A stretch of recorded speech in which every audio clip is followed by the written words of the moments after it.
match in 3, 2, 1. Immediately, Eagle Pride B picking up a ton of cubes.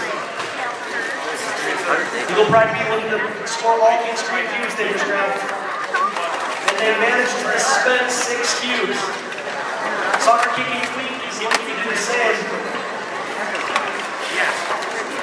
It appears like they have 7 to 8 cubes in that tray. Eagle Pride B scoring a ton of cubes inside the goal. Soccer Kicking Twinkies getting more cubes to try to line up. At 25 seconds, plus some switch drivers. Looks like Soccer Kicking Twinkies is getting ready to lift up as they get what looks like 10 green cubes into that goal. And Eagle Pride B even more into that other goal. Both teams are going for a park, and it looks like they won't be able to pull off the park.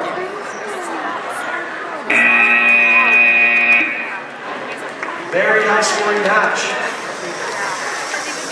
All right, on qualification match number 56, we have 5-8-1-3-F. 4 big guys in max.